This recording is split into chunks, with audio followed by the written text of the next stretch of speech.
In sales, we are always, and I mean always, focused on the mountains out there, right? The tough market, that new competitor, the client who just won't call back. But what if the biggest mountain, the one that's really blocking you, isn't out there at all? What if it's inside? Well, today, we're going to climb that mountain. I mean, really think about it for a second. That split-second hesitation before you pick up the phone. Or maybe you spend hours and hours researching a prospect but never actually, reach out. Or you keep putting off that follow-up email. These aren't just random bad habits. They're clues. They're signs of something much deeper going on. And that is the core idea we're unpacking today.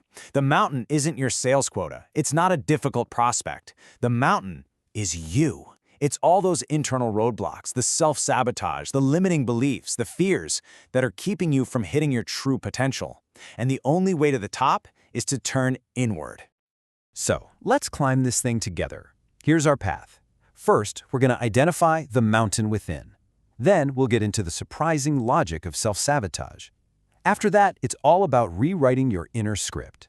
I'll give you a practical toolkit for the climb, and finally, we'll bring it all home so you can start mastering your mountain. All right, let's start the ascent. This first part is all about self-awareness. And look, this isn't about beating yourself up or feeling guilty. It's just about taking an honest look at the patterns holding you back so you can finally start to change them. This quote, it changes everything. See, self-sabotage isn't some kind of character flaw. It's really just a survival instinct that's gone a bit sideways. Your brain is trying to keep you safe and cozy in your comfort zone, away from things like rejection or failure. But that safety, it's a total illusion, and it's costing you growth, bigger deals, and a much more fulfilling career.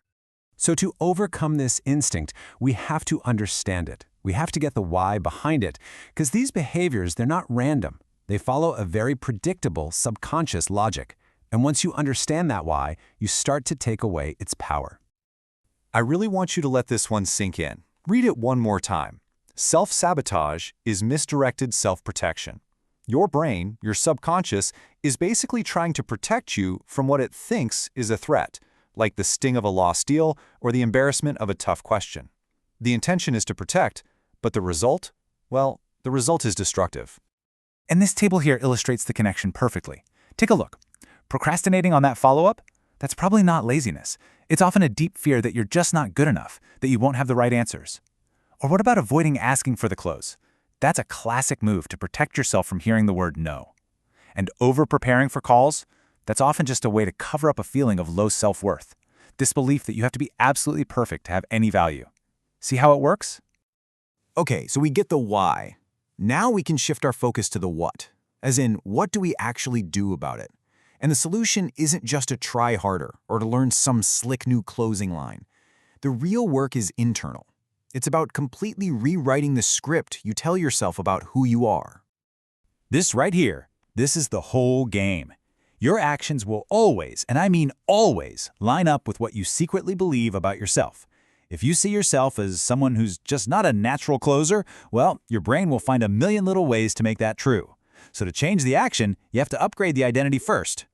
So let's look at this side by side. The old identity, it's reactive. It's built on coping with past failures, and it's always looking for comfort.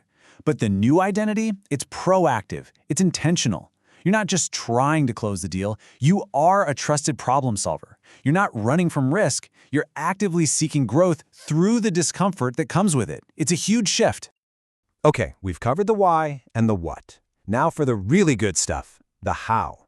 This is where it all becomes real. I'm going to give you a simple, powerful toolkit that you can literally start using the second this is over to begin your climb. This three-step process is your go-to tool. Step 1, you have to call it out. Name the belief. Let's say it's, I can't handle big accounts. Okay. Step 2, question it like a detective. Is that belief 100% absolutely true? Can you think of even one time you handled a complex client well? Just one piece of evidence is enough to start breaking its power. And finally, step 3, reframe it. I can't handle big accounts becomes, I'm learning to handle big accounts. See that? It shifts you from a fixed state to a state of growth. Look, a new identity isn't built in a day. You build it by earning your own trust with small, consistent actions. So keep one tiny promise to yourself every single day. Just one. Make that one extra call you were dreading. And at the end of the day, take 30 seconds to acknowledge it. And when you feel that resistance, that pull to procrastinate, don't fight it. See it for what it is, a compass pointing you directly toward where the growth is. We are getting close to the summit now. It's time to bring all these pieces together into a clear, simple framework you can use to master your own internal mountain. So let's boil it all down. It really just comes down to this: the why, the what, and the how. Why do you get in your own way? Because your brain is trying to protect you. What is the solution? Redefine who you are from the inside out. And how do you do it?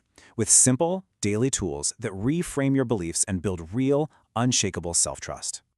And that's the thought I want to leave you with. That mountain you've been staring at, the obstacle that seems to be blocking your path, it's you. But here's the amazing, empowering part. The solution? The climber who has all the strength, all the tools, all the resilience needed to get to the very top, well, that's you too. Now go climb.